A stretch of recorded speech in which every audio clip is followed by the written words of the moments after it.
I still remember the smell of lilies. Too many lilies. The kind they stuff into funeral halls to make death smell softer. But nothing about that day was soft.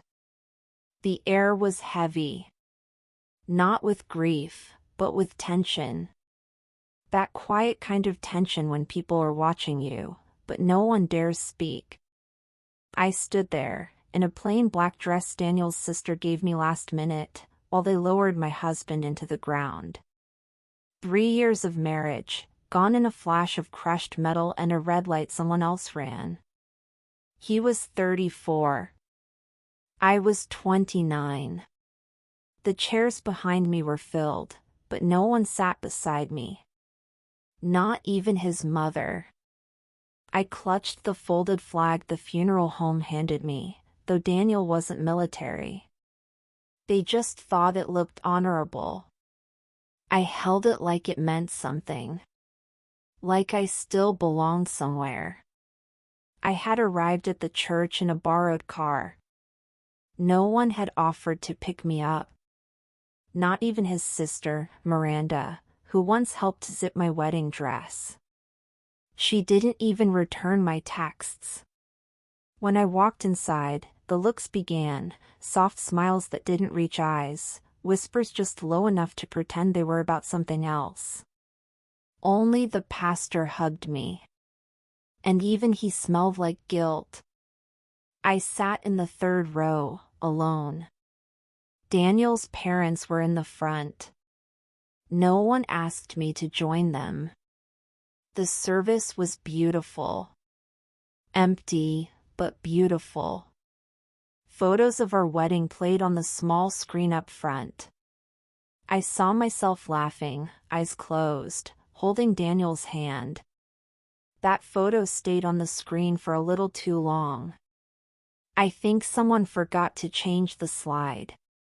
Or maybe they wanted to remind everyone, this was his wife. At least, for now. 3 days after the funeral, I was called to his parents' house. The same house we used to visit every Sunday. Where Daniel and I had carved pumpkins on the porch. Where his mom once hugged me and said, "You're the daughter I never had." I believed her. The lawyer arrived late. A quiet man with silver-rimmed glasses and a brown leather briefcase. He barely looked at me as he sat down. Daniel's father, Leonard, nodded toward the sofa. "Please, have a seat, Emily." Emily. Not M. Not honey. Not sweetheart. Just Emily. Formal. Distant. Cold. I sat across from them, legs stiff, palms sweaty. The lawyer opened his briefcase slowly, pulled out an envelope, and said, "This is a revised will. Signed and dated 2 weeks before the accident." My breath caught. 2 weeks? Daniel never told me about a new will. I looked at Miranda. She avoided my eyes. The lawyer began reading. Everything, the house we were building, the savings account we'd built together, even the truck he had just finished restoring, was left to his parents. Not a word about me. Not even a note. Not a personal letter. Not a goodbye. It was like I never existed. "I'm sorry," I whispered. They looked at me like I just coughed during a prayer. "I didn't know," I said louder. "We shared everything." Why would he do this? Daniel's mother placed her hands neatly in her lap and said, "You were married for 3 years, Emily. That's not a lifetime. We knew him for 34. We're his real family." Her voice didn't crack. Her eyes didn't tear up. She meant it. But we were building a life, I whispered. That land. That farmhouse. That was ours. Leonard cut me off. It was his, dear. You moved in. You didn't build it. Miranda finally spoke. We all grieve differently. Maybe it's best if you move on. I stood up. No one followed. No one offered me water. Or a tissue. No one even said goodbye.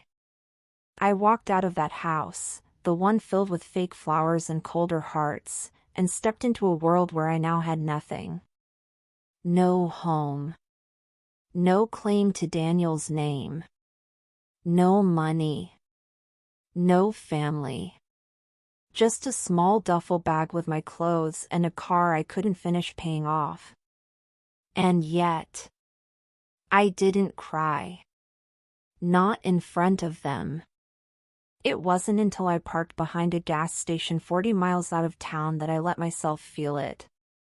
I sat there in the driver's seat, headlights off, the sound of rain tapping on the windshield, and I screamed. Not loudly, just one broken breath that escaped like a ghost. I gave you everything, I whispered into the dark. But no one answered. And no one would. I stared into the rearview mirror. The same eyes looked back, but something behind them had changed. That night, under the broken neon sign of an old gas station, I made a decision. If they erased me from their lives, I'd erase them from mine. But not in silence. In success. One day, they'd look me in the eye again, and they wouldn't call me Emily. They'd call me ma'am. I left town that night with 2 bags. One full of old clothes and expired makeup. The other full of pain I hadn't sorted yet. I didn't have a plan. No money. No house. Not even a place to crash. All I had was a car I couldn't afford and a name that no longer felt like mine. I drove until sunrise. Highways gave way to back roads, and back roads turned into dirt paths. I didn't know where I was going. I just knew where I couldn't stay. Every billboard I passed reminded me of the life I had lost. Affordable family homes. Happy Acres wedding venue. Legal aid for widows. Widow. That word clung to me like soot. I wasn't just grieving Daniel. I was grieving the version of me that died the day his mother said, "You'll move on. We're his real family." By the time I stopped, the car was nearly out of gas. I found a roadside motel, the kind where the AC rattles, the bedsheets are too floral, and the front desk clerk doesn't ask questions. It was $43. Cash only. I had $78. One night. That's what I could afford. I slept on top of the covers, shoes still on. The TV played static, and I stared at the ceiling fan like it might whisper some kind of answer. But all it did was spin. The next morning, I walked across the street to a diner. My hair was matted. My shoes were still muddy. I ordered a cup of coffee and asked the waitress if she knew of any jobs in town. She pointed to a corkboard by the bathroom. Old flyers. Tearing at the corners. A few garage sales, a babysitting ad, and a single yellow sheet that read, "Caretaker needed, on-site housing provided, inquire in person." It was for a woman named Mrs. May. No phone number. Just an address, written in fading pen. I ripped it down and didn't wait. Mrs. May was 76. Sharp. Elegant. Lonely. She lived on the edge of town in a crumbling white house with overgrown roses and creaky stairs. When I arrived, she looked me over slowly. "You look like someone running from something," she said, not unkindly. I nodded. "Then this might be exactly where you're meant to be." She hired me on the spot. Room in the attic. Small stipend. 3 meals a day. Help with groceries, light cleaning, and keeping her company. It wasn't glamorous, but it was safe. And for the first time in weeks, I felt human again. Days turned into weeks. I watered Mrs. May's plants. Read her favorite books aloud in the evenings. Taught myself basic bookkeeping on her dusty computer. Wrote in a journal. My grief didn't disappear, it just stopped screaming. I started volunteering at the small local library.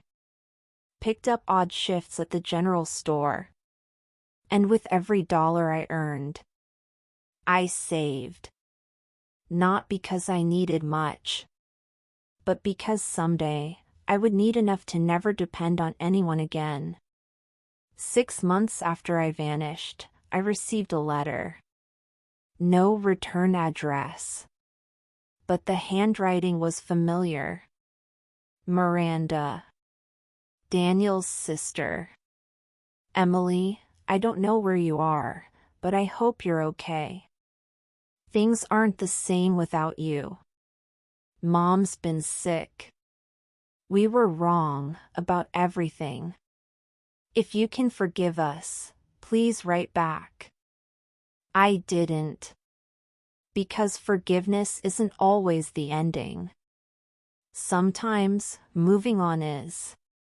Mrs. May passed away quietly one autumn evening. I found her in her armchair, holding the book I'd read to her every night.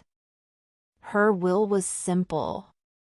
"To Emily, the only soul who didn't ask me for anything, I leave this house, my garden, and everything in it." I dropped the letter on the floor and cried into her pillow like a daughter would. She gave me more in death than Daniel's family ever gave me in life. I turned that old white house into something new. Painted it. Fixed the roof. Turned the garden into a small herbal business. Then I opened a grief support center in her name. 4 widows. 4 discarded women. For anyone who'd ever been told you don't belong here anymore. I called it May's Place. And people came. By the dozens. Then hundreds. And in that quiet town I never meant to live in, I became someone worth remembering. It had been nearly 2 years since I walked out of their lives. 2 years since that cold living room where Daniel's will erased my name. In that time, I built a new identity, not just a new life. People in town didn't know me as Daniel's widow. They knew me as Emily May, founder of May's Place, caretaker of the grieving, quiet businesswoman with soft eyes and calm words.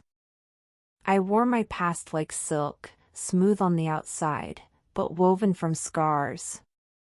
What started as a grief support circle became something bigger. We offered part-time jobs to widows and single moms. Created a therapy scholarship fund. Partnered with local schools for emotional wellness programs. Grew and sold medicinal herbs and candles from the garden. It was peaceful. Rooted. Steady. Until one morning, just before closing time, I saw the name on the intake sheet. Margaret Holbrook. Daniel's mother. I stared at the name for a long time. My hand trembled, just slightly. The receptionist had no idea. To her, it was just another woman, probably hurting, probably lonely, probably in need. She waved me over casually. New visitor in room 2. Says she's having trouble sleeping. I nodded, quietly, walked down the hallway I had painted with my own hands, and opened the door. She sat with her back to me, staring out the window. Older. Thinner. Wearing an oversized cardigan Daniel once owned. She turned when she heard the door, and froze. Her lips parted, but no words came. I closed the door gently behind me.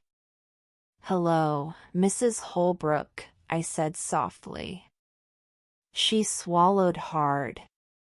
"Emily." It wasn't a greeting. It was a plea. "I didn't know this was your place." "It is." Silence.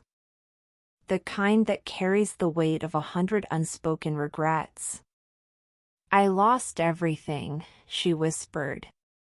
"Leonard passed last spring. Miranda moved across the country. The farmhouse is in foreclosure. I'm sick. I don't even know what I'm sick with, just that it won't stop hurting." I listened. But I didn't interrupt. "You were the only person who ever made that house feel like a home," she added, her voice cracking. "And we threw you away." I leaned forward, my voice calm. "You didn't throw me away. You just expected I'd stay where you left me." She looked up, eyes watery. "I don't expect you to forgive me, Emily." "Good," I said. "Because I didn't come here to be begged. I came here to listen, the way no one listened to me." I offered her tea. Listened to her story. Wrote her name into our care program. Because the truth is, I had nothing left to prove. This wasn't about revenge anymore. It was about showing her what strength looked like. Not loud. Not cruel. But unmistakable. As she left that day, she looked at the little golden plaque outside the center that read, "May's Place, for the ones who were told they had no place." Her hand touched it like it burned. "You named it after yourself?" "Partly," I replied. "But mostly after someone who gave me a chance when no one else would." She turned back. Eyes wet. Voice barely above a whisper. "I don't deserve your kindness." I nodded once. "No. But I offer it anyway." And that was the end of it. 3 weeks passed after Mrs. Holbrook came to May's place.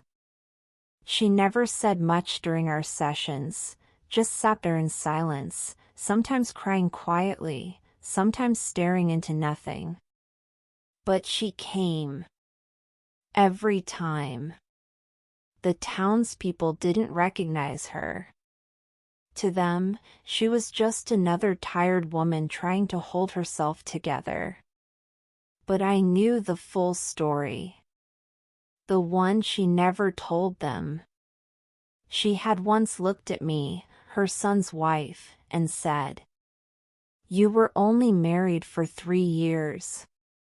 We're his real family."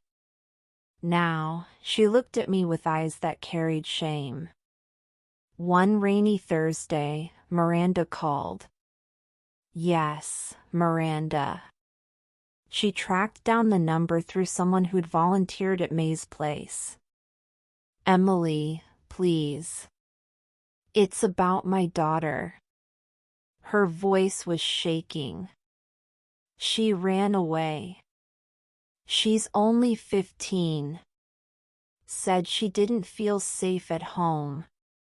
I think she may have come to your town. She used to follow your old Instagram page. Said you were strong. I didn't say anything for a moment. Miranda. The same sister-in-law who once said I was just Daniel's phase. The same woman who called me an outsider at the Will reading. Now calling me because her child had run to the woman she thought was worth trusting. What do you want me to do? I asked calmly. If you see her, please, just tell her we're looking for her. That we miss her. Do you? I asked softly. Or are you just afraid of the world seeing what kind of family you've become? Silence. Then, Emily. I was wrong. We all were. That same night, just past 11 p.m., a knock. Soft. Hesitant. I opened the door to find a young girl, soaked, shivering, hoodie pulled over her eyes. Are you Emily? She asked. I am. You helped people. I read your story. I didn't know where else to go. She looked so much like Daniel, his same eyes, it punched the air out of my chest. I nodded and stepped aside. Then you're safe now. Come in. The next day, both Miranda and Mrs. Holbrook arrived at the center. I met them at the front desk. They looked at the girl, sitting beside me, wrapped in a warm blanket, holding a cup of tea. No drama. No yelling. Just stillness. Mrs. Holbrook stepped forward. Thank you, she said, her voice raw. For what? I asked. For doing what none of us did for you. For opening the door. I looked at Miranda. She looked down. I don't expect you to let us back in your life. I didn't, I said. I built a new one.